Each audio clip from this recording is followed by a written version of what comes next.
The Magic Mike Show, where you hear the experts speak. The Magic Mike Show. Tune into the show every week. The Magic Mike Show. You can trust the show is the bomb because it's being brought to you by RacingDudes.com.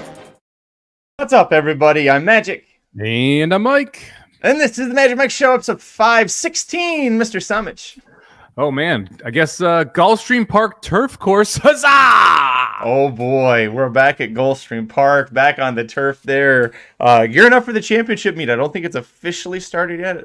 I don't know exactly when, but I know it's very, very soon. It started last week. Friday was opening night. We got the first look at the Gulfstream turf course last week, and I got to say, if you thought it was fast before, it is faster now. It is unbelievable how much you need to be forwardly placed on that turf course over the weekend. Multiple 20-second opening quarters for low-level horses going 5 furlongs. That's good to hear because that's what I was kind of playing how the turf would play this sequence on this for as far as speed goes. We do have let's see 1, 2 on the turf, 2 on synthetic, and then just 1 on the dirt. And that dirt race, I think, might be the hardest one of all of them, Mike, just because it's only 7 fillies and their first level allowance, 2-year-olds. Like, that's not something we're used to seeing at many tracks in America these days. So a very interesting handicapping lesson that we get to go through. Yeah, not a race where you have a ton to go off of. A lot of horses that are just coming out of one start. You maybe have a couple starts for some of them. So you have to kind of figure out, okay, who has the mental ability to step forward. It's a good replay race because if you watch some of the replays, you can kind of see which horses are a little headier than others. But it's also a nice place to go price hunting if you're looking for it. But I thought this was a tough race and not sure you're going to get a big number in this. Although the morning line isn't out, or at least wasn't when I handicapped. So I'll be interested to see if we have any morning lines that pop up as we do this thing. Chris saying the turf triple at Gulfstream Park is going to be a mainstay of his wagering this winter, which maybe it's a good thing Chris is off paternity leave because Gulfstream Park and that turf triples here. But another fun bet. I don't know. It's the last 3 turf races at Gulfstream, and it's $5 minimum. Do you remember? They basically ripped off Keeneland. $3 minimum, last 5 turf races, either 14 or 15% takeout. So low takeout, final 3 turf races, high buy-in. So if you like a long shot, it's a great way to play around a single long shot in those turf races, and Gulfstream can definitely produce those. Rodney chimes in here real quick, Magic. Question for you in the new Gulfstream. What should I be looking for? How does the track play? So it's very, very different. And it's going to be interesting to watch this. This turf course is new at Gulfstream. So we kind of we've got limited information off of just a weekend of starts, but you've had to be forwardly placed. It was almost impossible to close going 2 turns. It was impossible to close going 1 turn. So you're looking for horses that have speed, that are going to be forwardly placed, and looking for jockeys that figure that out pretty quickly. So like Luis Saez, he will inject speed into horses that do not have speed when on this Gulfstream Park turf course, as will Irad Ortiz. They're going to make sure that they're more forwardly placed so they're able to get a better look at it. Paco Lopez, an interesting one. He gets himself in some trouble, but he's going to be aggressive with horses. So another one that I would look for if you're especially on the turf course.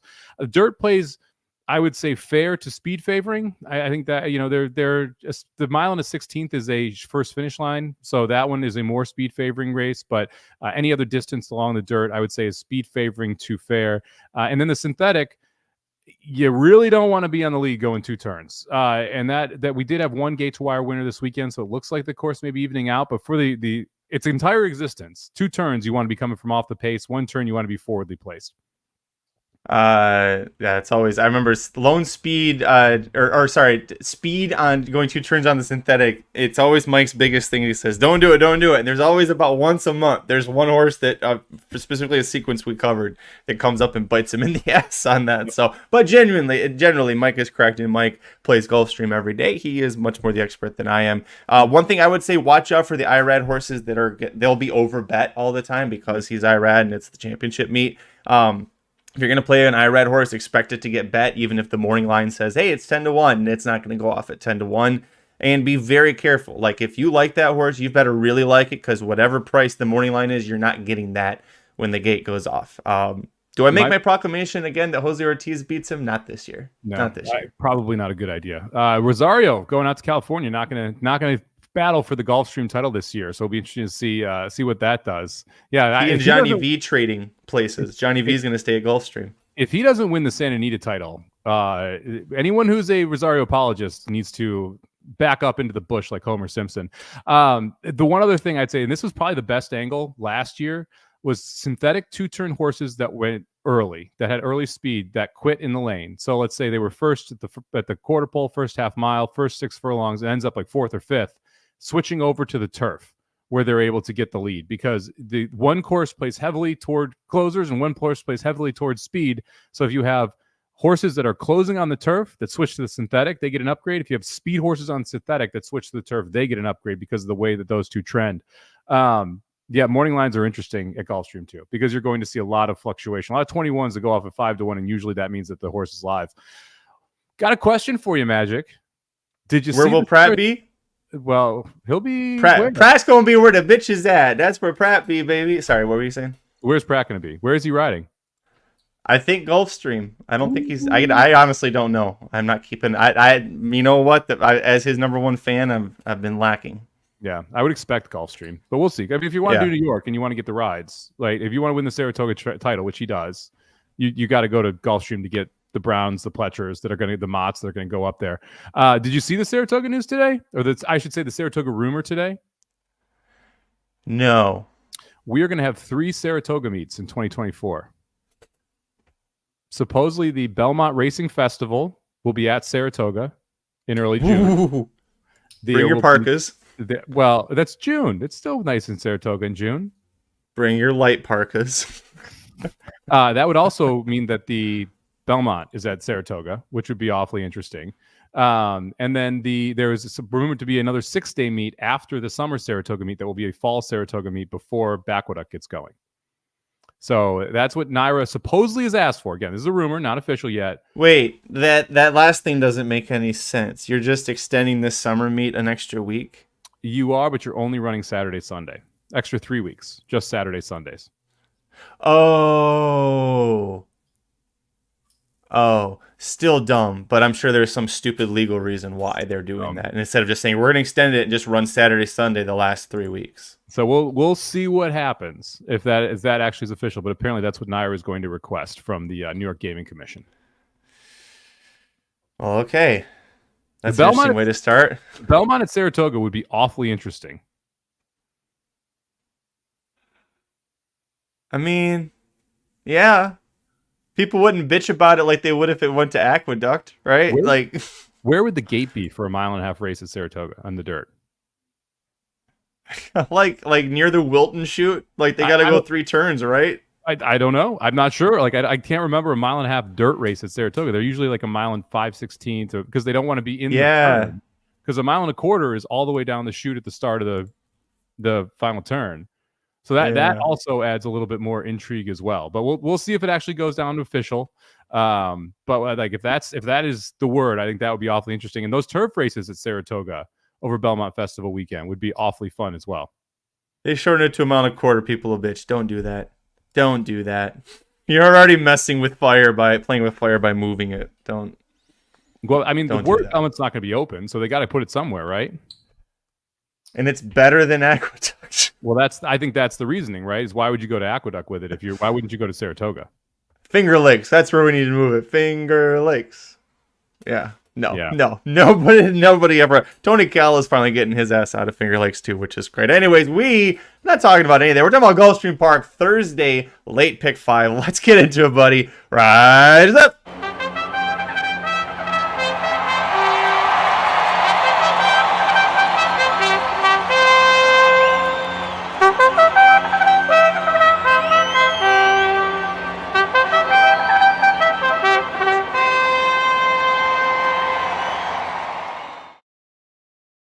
Okie dokie, here we go. First leg of the Gulfstream Park Late Pick 5 on Thursday, December 7th, race 6, a 2-year-old starter allowance race going 1 mile and 70 yards on the synthetic. And this is, how do you figure this one out, Mike? Where'd you go on top?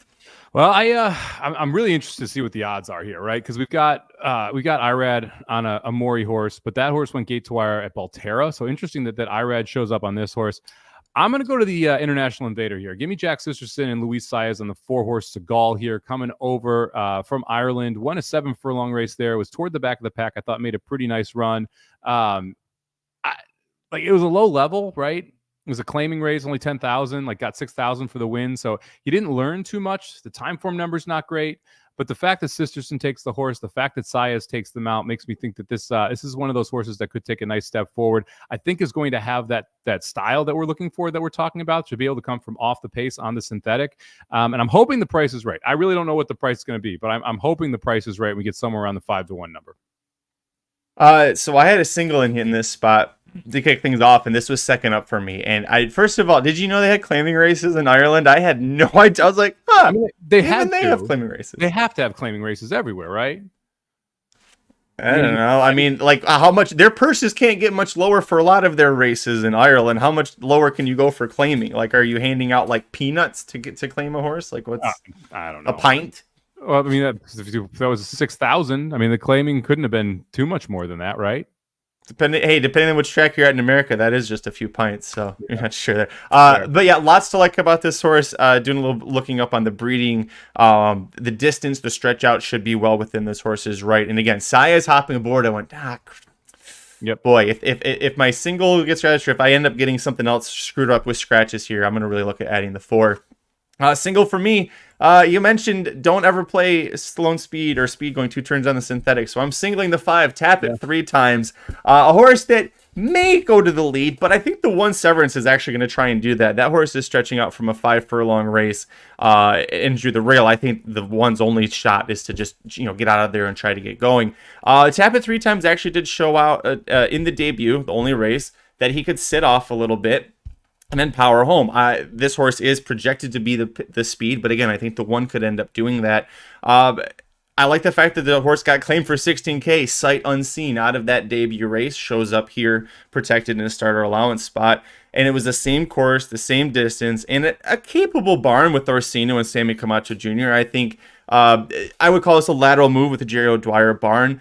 You may be more excited about this if it was Safi who claimed, or Maker or something like that, but the way the horse ran, the way the horse was able to kind of sit off and relax a little bit with that early pace and then still power home got me excited. So I'm going to single the 5, tap it 1, 2, 3 times to get it home.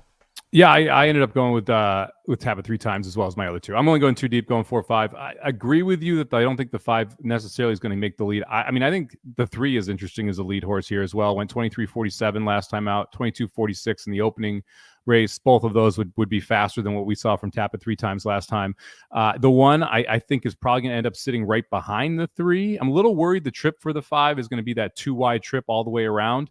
But I do think that was by far the best first race. And if you're going to try and go gate to wire, if the 5 ends up inheriting the lead, it means they're going 25. It means they're going 50, right? They're going very, very slow. And in that case, I don't mind having the 5 as someone who's going to go gate to wire, especially in a field of 2-year-olds who generally are going to struggle to pass each other, right? And I love it. This is just a personal thing.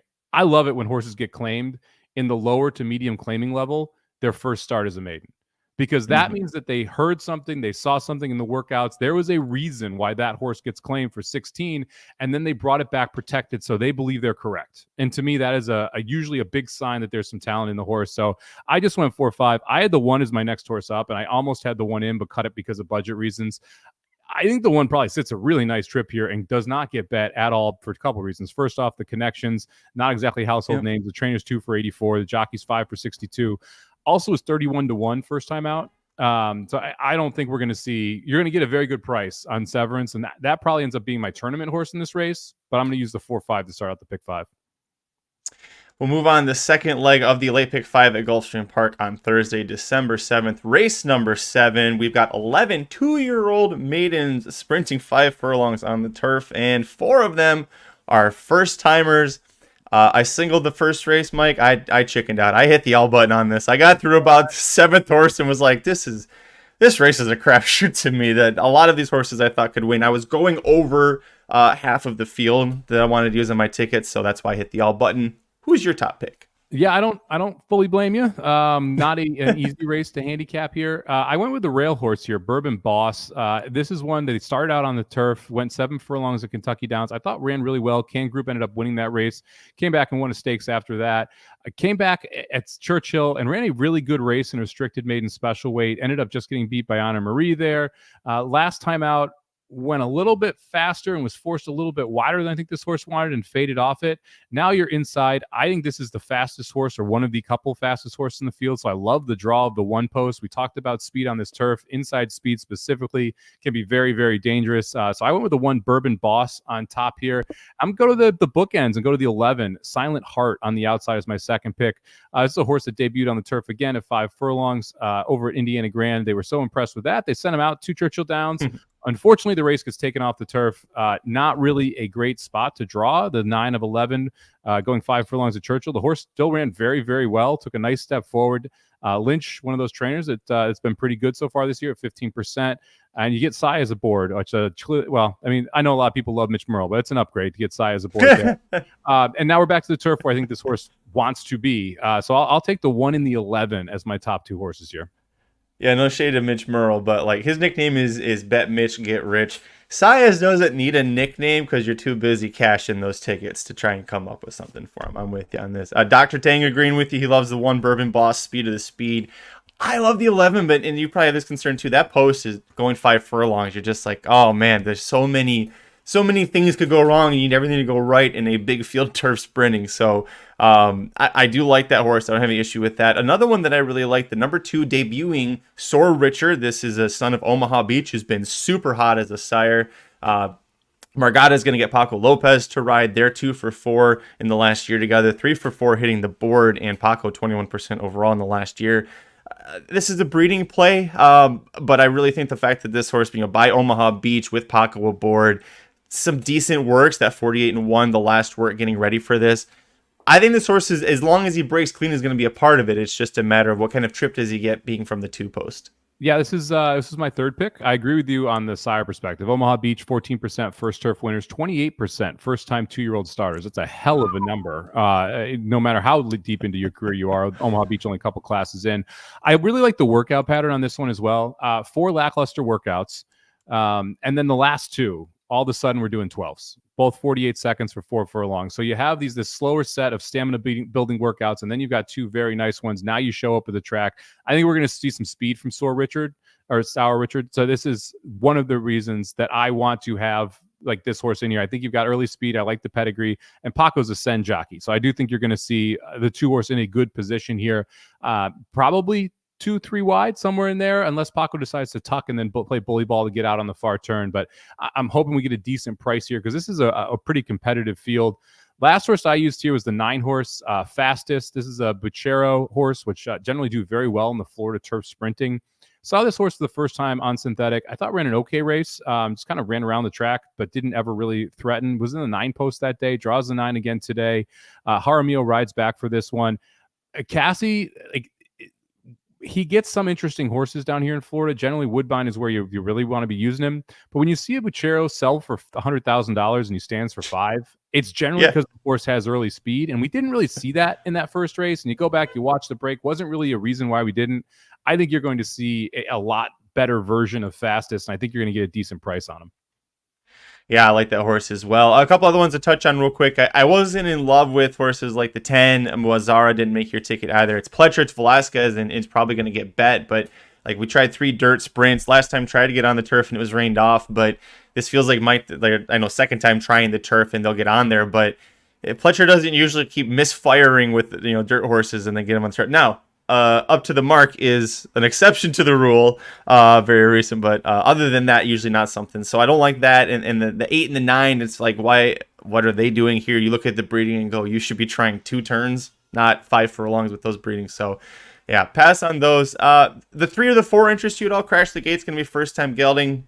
And then the 4 Chicago Theater first-time starter, who's by Medagliadoro out of a Warfront mare. So interesting breeding. I guess if you were going to go deeper here, these might be the next ones you'd use. Yeah, they were both ones that I looked at. The 3 is really interesting because it's Constitution, who's another just absolutely phenomenal sire. You've got the 35-second workout last time, so you should expect more speed from this horse. Irad picks up the mount for Maker. I would expect this one's going to be faster. I think this one's going to be overbet. That was one of the reasons I didn't include the 3 on here. But the 3 Crash the Gate makes a lot of sense. And then, yeah, from a breeding perspective, it's Chicago Theater, another one that, yeah, you can make a good argument for. Warfront on the bottom, 17% first-time starter for Tom Proctor. That one feels like a two-turner to me. That was the main reason I didn't have Chicago Theater in there. I kind of want to watch one and then see if we stretch out for a second, especially when you look at the workouts, which are all a little bit on the slower side. Everybody having fun talking about their favorite potential horse names in the chat. We won't say anything. There is a real quick. Oaklawn does start this Friday. We have the preview for the Advent Stakes, which if you're watching us live on YouTube, stay tuned. As soon as Magic Mike ends, the preview for the Advent is going to follow right after. But since we don't usually cover Oaklawn here because they're always off the turf, but Matt Dinnerman's going to be the announcer. Is that a way that we can get an Oaklawn show for the Magic Mike show? Because if we get Matt Dinnerman in to talk about it? Yeah, I'll just let you know when I'm not available. Fine. Now, I like Matt quite a bit. I'll watch Oaklawn a little bit more. That feels like a circuit that if you're not watching every day, you are behind the eight ball. And I don't watch Oaklawn every day. And so that makes it really hard for the Arkansas bred races. I don't know the sneaky connections like I do at Gulfstream with specific trainers, with specific owners. I don't know the Arkansas sires as well as I do for some other states. And so it's just like, it's one of those circuits where if I had time to watch another racetrack every single day, then I'd be much more interested in Oaklawn. And if maybe I'll boot someone. Maybe someone will get the boot and Oaklawn will get the play. I also haven't I think my biggest cash at Oaklawn is like 7,000-8,000. Like I haven't had one of those ridiculous cashes there. Only. Well, but it's few and far between. Like it's not, like Gulfstream's been one of those. Not like Gulfstream. Like traditionally, I'm just like, yeah, just let's print some money, baby. So for me, it's that kind of primes the pump a little bit. Like even Turfway, I was like, I'm pretty close to Turfway here every day last week. Maybe I'll start paying a little more attention to Turfway. So you gotta have a couple hits to get you going. So maybe I'll play Oaklawn opening weekend, see how it goes. Well, Aaron Haltzman is someone who has watched Oaklawn every day for over a decade now, and he'll tell you watching that track every day doesn't make you any more in tune with what's going on. Sometimes that place just goes full bonkers as well. Race 8 is the third leg of the Late Pick 5 at Gulfstream Park on Thursday, December 7th, and it brings us 8 older males routing a mile and a 16th on the synthetic at the 35K claiming level. Where'd you go on top, buddy? Give me the 6 horse, Sigrun Fast Boy, dropping in for a claiming price for the first time in his career. Been running at that 25 N1X. He ran a bunch of good races, but never able to really get the job done against some pretty good horses for that level. The Gulfstream, the NX level at Gulfstream Synthetic are really competitive, especially when they're optional claimers, because people will drop in 4-time winners into N1X and N2X and just eventually have them up for the claim depending on the conditions. And so you get the same horses kind of banging heads against each other. So I'm not going to hold it against this one that he has not won since the debut and breaking the maiden, because you consistently get good efforts. We know the horse likes the Gulfstream course. Yeah, I know 1 for 10, 1 for 15 for his career, 1 for 10 of the synthetic. That's the real concern. But this race sets up very well for the 6. You've got quite a bit of speed in here. Vasquez, who I like quite a bit for these meets, stays up. And I think we're just going to get a very, very good trip based on what we've seen from this horse and where we're breaking from the post. Third up for me. I went too deep here, but this was third up for me. Was very interested on with the class drop, what this horse could do, because it seems always to be competitive on the synthetic, but maybe the class drop gets it done. Top pick for me, number 3, Classic Motown. This is kind of a classic Magic play a little bit. I love Saffie Joseph and Edgar Zayas at Gulfstream Park together, especially when it's outside the big championship meet stuff, since we're just at the beginning of it here. But they are 25% together, winners in the last year, 54% in the money. I think this horse is going to get a great trip, save some ground, won't be too far back, but if there is a speed collapse that happens, as you often predict does happen in these 2-turn synthetic races at Gulfstream, I'm going to be sitting a perfect trip. You look to the race 4 back. The first time they tried the synthetic, and it worked out well. Broke the maiden at the claiming level. The last 3 starts was, 4th, only beaten half a length. 3rd, beaten 2.5, but had gotten way far back. And then the last race just, was right there and couldn't quite get the job done, but super competitive. We're still doing this without morning lines. I keep hoping as the show goes on that it's going to populate for us. I feel like this horse is probably going to be the favorite based off of those last 2 efforts. In the last 3 races was 6-5, 2-1, 2-1. That's why I went too deep. But I love these connections. And I think this horse is going to be competitive. Yeah, this was my 4th horse on, and I looked at this one for a while. I wouldn't want to go 4 deep in this race. It was one of the main reasons that I only ended up 2 deep in this race. So obviously I'm not going to go 4. Makes sense for the level. Going to need to improve a little bit. But this horse has been getting better throughout the 3-year-old season. Don't mind carrying the 120 late in the 3-year-old season against older. So I think that's a positive too. I went with the 7 horse, Emboite. Sure. I think that last one is at Emboite.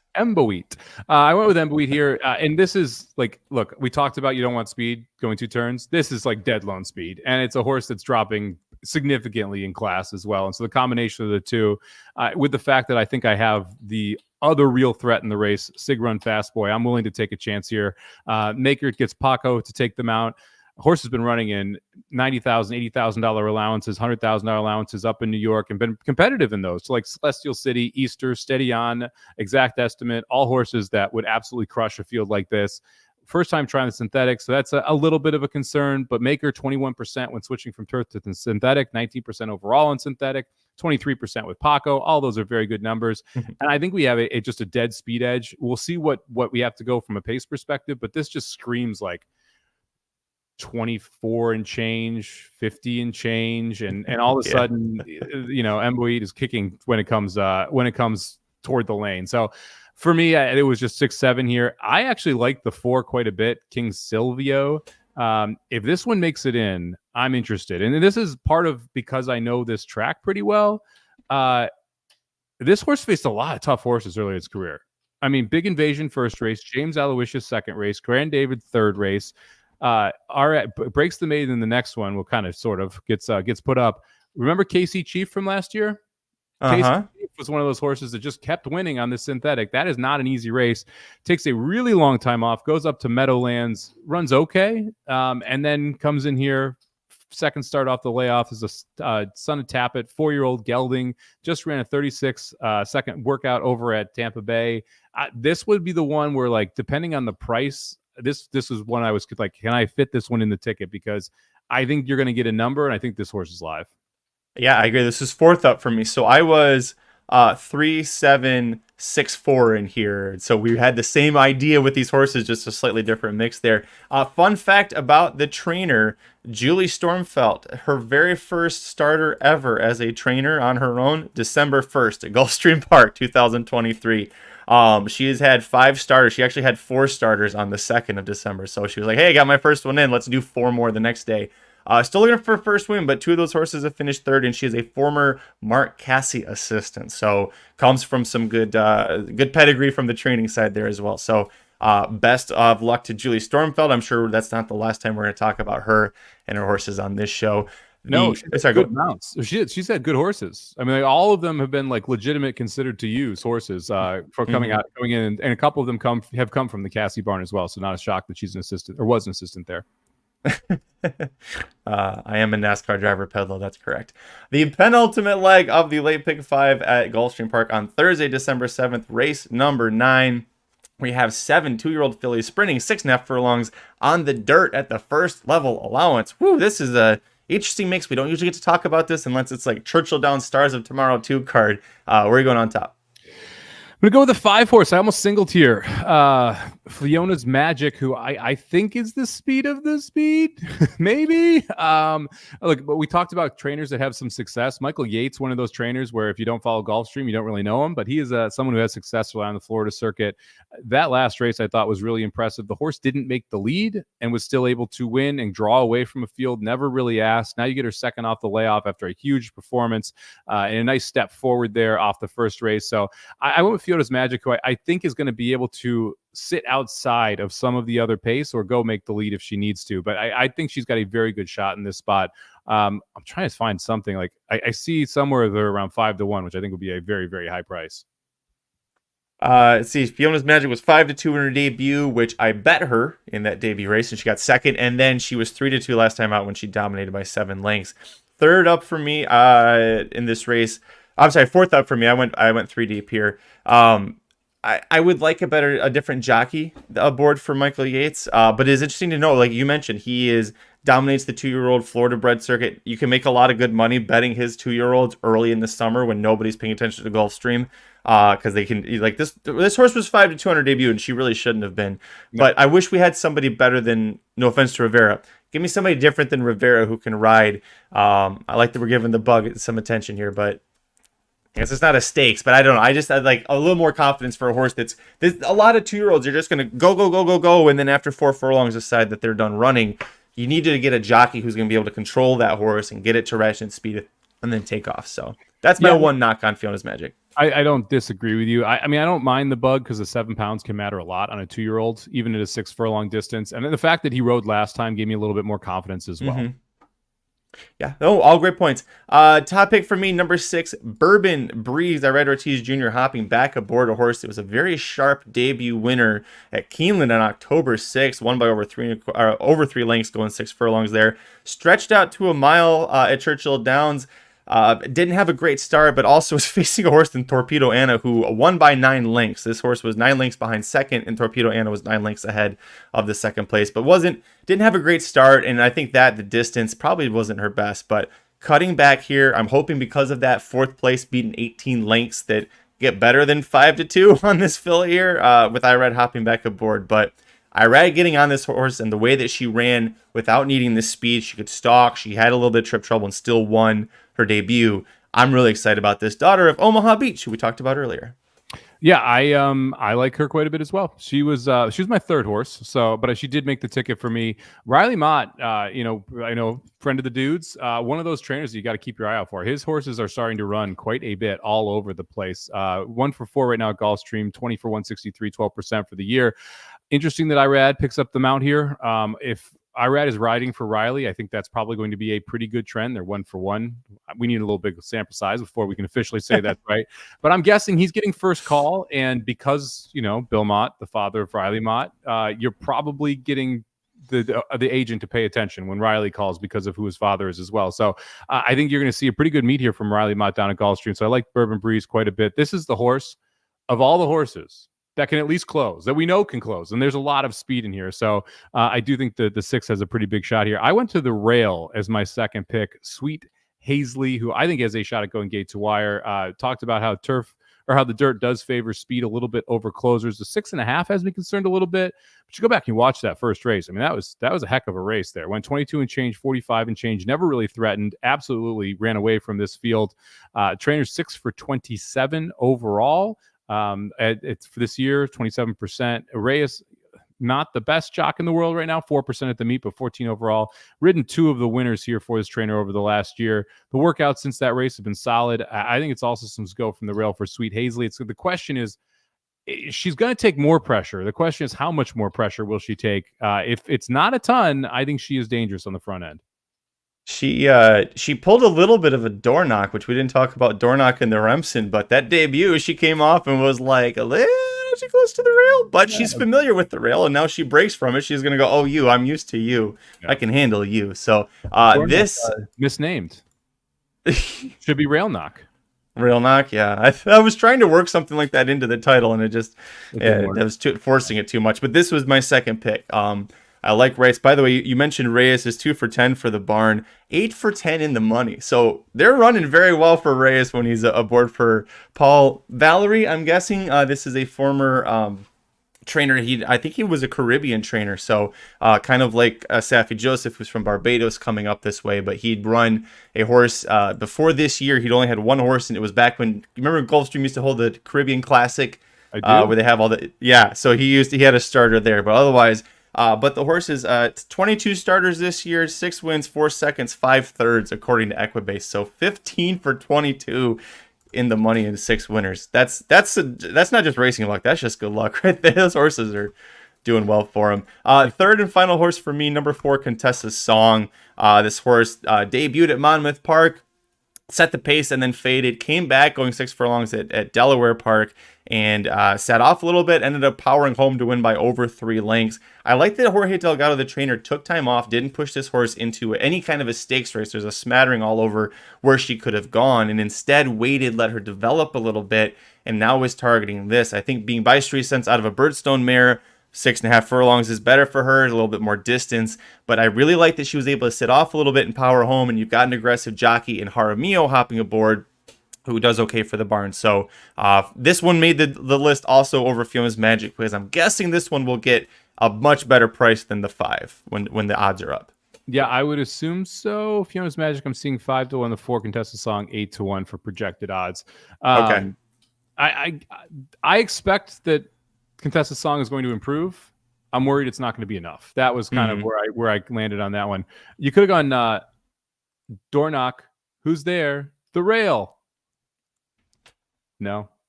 Dude, the door knock joke. You don't like my door knock joke? No, I got it. I just why you had to come back to it. That's why I was shaking my head. Well, I mean, I've got a 5-year-old. So you're still stuck on it. I hear the worst knock jokes ever. It's like knock knock. Who's there? Owl. Owl who? Ha ha ha ha. It's just like it's constantly in my life right now. So I've got all the bad knock jokes going through my head right now. Okay. Well, anyways, I went 3 deep here. Did we touch on? You just went the 2? I went 3 deep. I went 1, 5, 6. Price, I think, is going to be interesting here. This is one of those spots where I may be playing a pretty heavy cold pick 3 if I like the price on the 6 in the previous race and either the 1 or the 5 there in this one. And because also the race before that's the 5 furlong 2-year-old turf sprint for maidens, and who knows what the hell is going to go on in that one. But we do know we've got one race left. That is race 10, the 5th and final leg of the late pick 5. Thursday, December 7th at Gulfstream Park. We're back on the turf routing a mile. Maidens 3 years old. Except for the 2 blind eye, he is 4. Optional claimers in for 40K tags if they are not Florida breds. Where did you go on top? I went with the 6-horse Cumberland on top here. George Weaver, we talked about him with younger horses quite a bit and how well he had done at Saratoga. He's kind of continued that on, and he's been strong all year, clicking off at 18%. This horse got gelded. This is a $15,000 stud cost on Classic Empire, $175,000 horse. They clearly thought this was one that had a shot to be a very good horse. And that second race at Gulfstream was a very good race. Ended up making the lead, going a mile on the turf, gets caught by Kalleward, who turned out to be a pretty darn good horse. Certified Lover Boy was in the next one. So there's good horses up and down those maiden races. Now we're coming back down to Gulfstream. You get Size aboard, which means I think you're going to show some of that speed that we saw early. The Rosario curse kind of hit this horse, and all of a sudden the speed horse became a stalker, and that was probably not what you wanted. And we've seen that from Rosario before. Now we're switching to Sias, which means you're probably going to get that speed back. So I think Cumberland's going to be much more forwardly placed today, going 5 furlongs with the jockey switch. And I'm guessing we're going to get a decent price here as well. Also love the fact that we're dropping down from the maiden special weight into the maiden claiming level. Boy, yeah, look at that race. He almost wins, and Kalleward goes off and wins 2 more out of that. And what happened? What happened to Cumberland? What could have been? If only, if only Rosario sent. Yeah, right. I went 2 deep here. This was the second choice for me. I love Size getting aboard for Weaver here, so we'll see what happens. Top pick, I went with the 8. 1, 2, 3. Yeah, the 8 Caspian Sea. Cumberland's the 6th horse. 8 Caspian Sea for Safi Joseph Jr. Doesn't have his normal guy Edgar Zayas riding, but Leo Reyes does pretty well for Safi. 24% gets a lot of those wins in the summertime at the non-championship meet, but 58% in the money riding for Safi as well. Horse takes a drop down after running at Kentucky Downs for $150,000 protected purse, $90,000 protected purse at Backwaduct. Tried Gulfstream Park, debuted at 2 turns, so clearly Safi thought this horse needed the distance. He needs something. This horse is not being competitive in those other races, but I'm hoping that the class drop here helps him get more engaged here. And yeah, it's Safi at Gulfstream Park. If you get any kind of a price on this horse, 42-1 last out. I know he's taking a class drop, but maybe we still get a price on him. 10-1 projected right now from what I see. Hey, there we go. All right.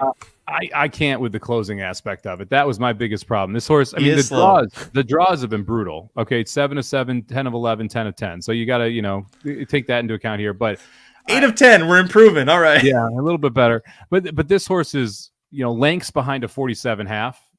And I think they're going to go 21-ish, 43. And I don't know where this horse could be a mile out of it. And that was my biggest issue with Caspian Sea, especially with the way the turf course was playing. I did look right to the inside, flat top box here. I really like the turf race, 3 back. That race is good enough to win this. That was a 6 furlong turf sprint at Belmont. The horse showed some speed from the outside, couldn't run down the winner that day, but I still ran a nice third in that race. Got the high buyer of the race in that spot. The first and last race, you could pretty much chuck out. And the third race, which looks absolutely awful, was really not that bad. The horse showed some speed and then got absolutely cut off, had to get steadied and to just wrap it up at that point. So to me, the only real effort we have is the best race of any horse basically outside of Cumberland's one race in the field. So I think the Flat Top Box is an interesting horse, and I think is probably going to be your speed in this race because there's not a ton of speed that is featured in this spot. So 6, 7, and then I added the 4 as well. He's a lucky guy. You mentioned that you don't get Zayas on your Safi. That's because Zayas is going here to ride for Kerry Brion.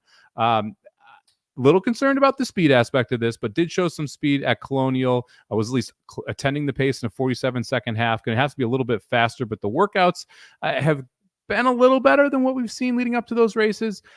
This is the kind of one where, like, if there is some type of collapse, I think he's a lucky guy, is close enough to be able to pick up the pieces and run into it. And I also like the fact that they put this horse in what I thought was a pretty tough race. Runs a good second at Saratoga, going a mile and 16th, then protect him. Then they send him back into a maiden claimer where he's the favorite at Aqueduct.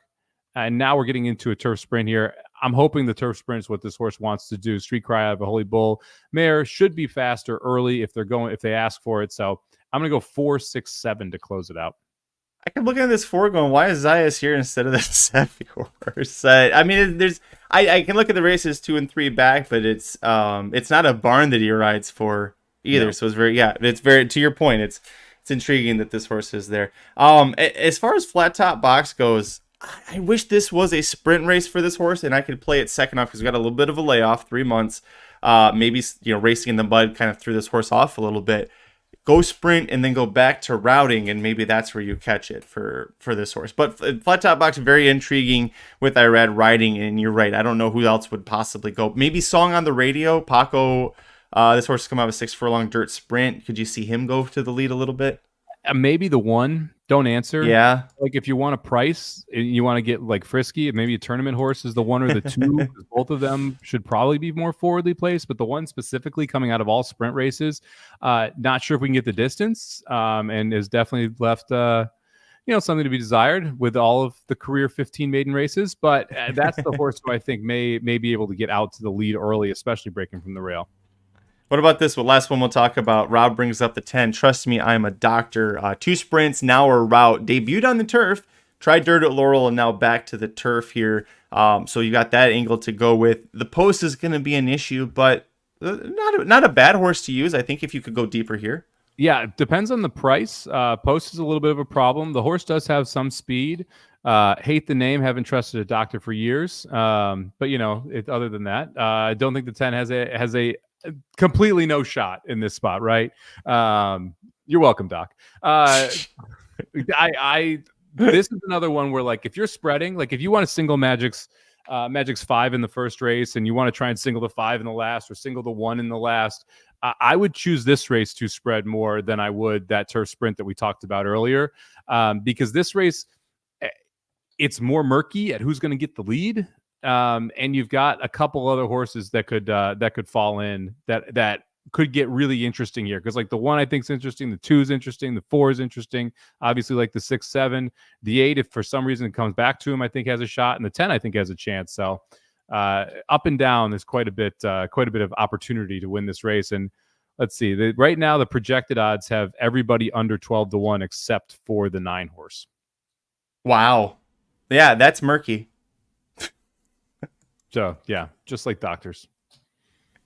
That's going to do it for this episode of the Magic Mike Show. Thanks for joining us to talk about Thursday's late pick 5 at Gulfstream Park. It's December 7th. The fun sequence, Mike was like, do you want to do Wednesday Turfway, Thursday Gulfstream? Well, we haven't done Gulfstream in a while, so it was good to be back here, and we hope you enjoyed it. We gear up for the championship meet. We're going to be at Gulfstream a whole heck of a lot. If you're a podcast listener, we'll give out our tickets one last time. If you're watching us on video, take a look down below. I will go first. I'm going to single the 5, then hit the all button 1 through 11, then go 3, 7, 1, 4, 6, and 6, 8. That's $66, Mr. Somich. I'm going to play a 50-cent ticket, and I'm going to go 4, 5 with 1, 2, 9, 11 with 6, 7 with 1, 5, 6 with 4, 6, 7. Magic, give me a thumbs up if we're going to cash. Cash, baby, cash. Let's cash. Why didn't it do it? Oh, son of a bitch. What is happening? I knew what you were trying to do, too. I'll just keep doing this. Oh, I did it. There it is. Yay. See, in my head popped the bubble. That's okay. The podcast listeners are, what the hell are they talking about? What's going on? StreamYard has new weird reactions, but only for certain things, and it only works certain ways. It's why I don't trust doctors. Oh boy. I like to get mine once a month personally. Over at RacingDudes.com, we've got previews for opening day, opening weekend for Oaklawn Park. So we've got that over there. 3 stakes this weekend between Friday and Saturday. Also, Springboard Miles coming up pretty soon. The star 2-year-old for Brad Cox, Glenn Gary, could be making his next start there. Check out Aaron's top 5 for the Kentucky Derby. 2 new horses, including, of course, you see right there, the Remsen Stakes winner, Dornock. But who's the other horse? So you can find out in that video right there. And then Mr. Somich, a fun story for you. I did text you about this, but I was at a birthday party for Colson on Sunday. And birthday for one of his friends from school. You're like, what? It's Derby time already.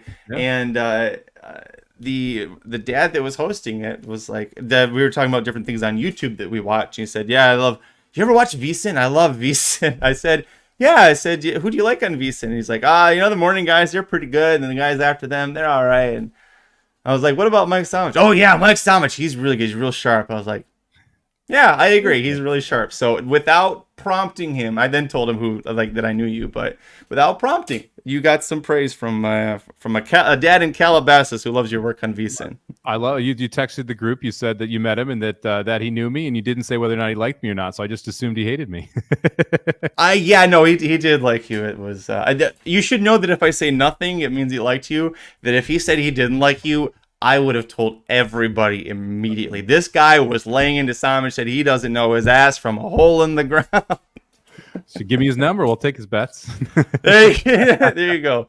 The football game were on in the background of the party, and based on his betting, you might do well against him. He wasn't doing good. I don't think he caught your show for this past weekend because he wasn't doing it. We had a very good weekend actually. It's been a fun little 2-weekend stretch of the football season here.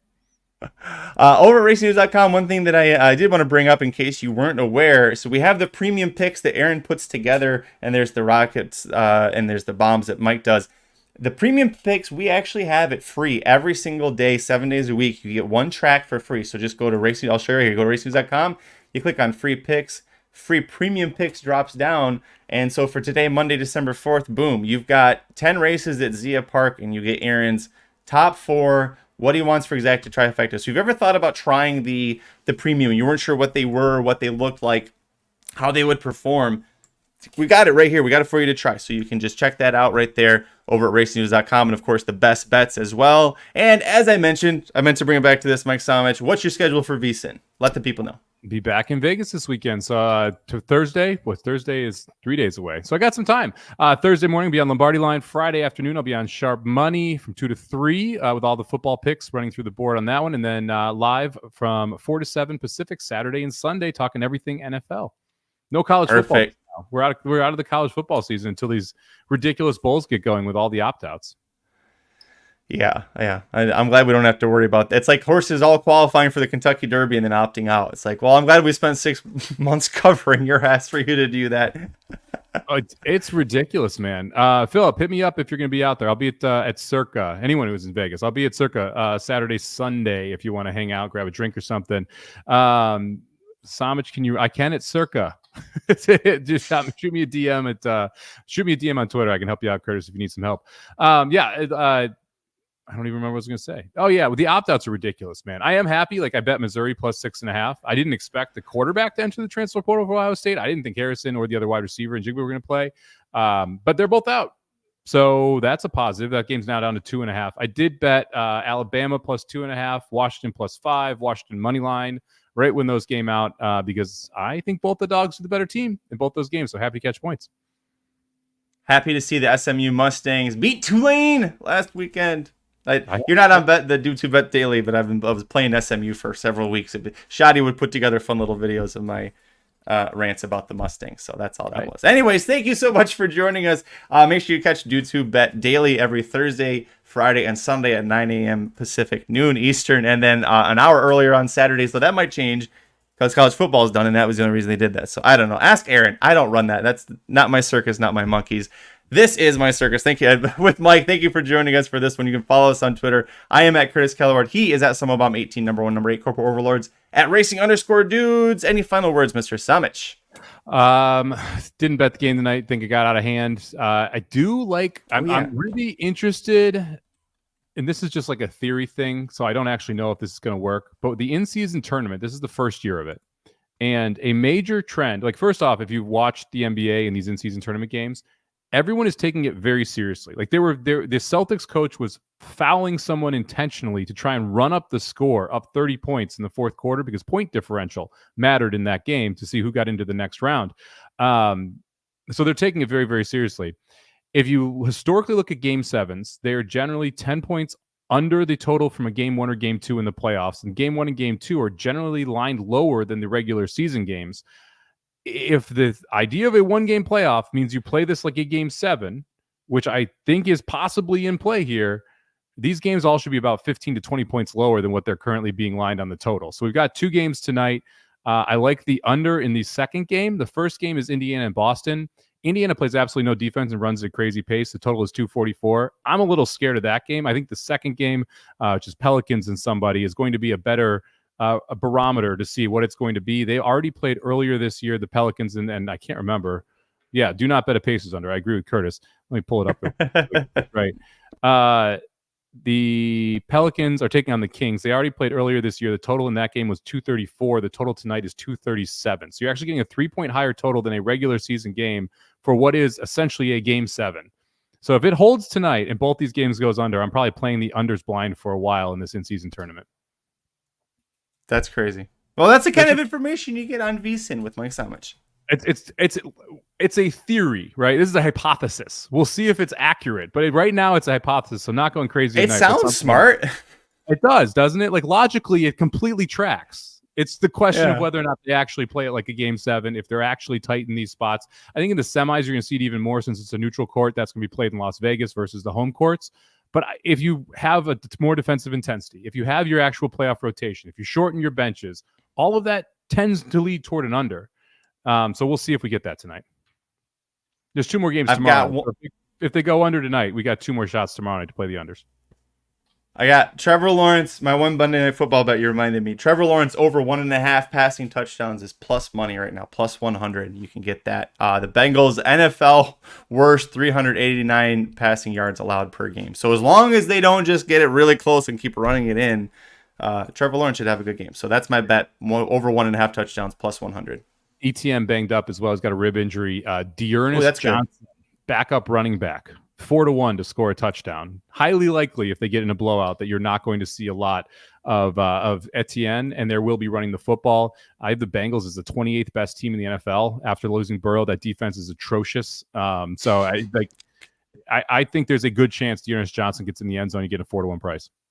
Hate the Bengals, hated Marvin Lewis for years. But don't hate you, love you. Thank you so much for joining us. We'll be back on Thursday for another Magic Mike Show preview. Until then, I'm Magic. And I'm Mike. Good luck this week. The Magic Mike Show, where you hear the experts speak. The Magic Mike Show. Tune into the show every week. The Magic Mike Show. You can trust the show is the bomb because it's being brought to you by RacingDudes.com.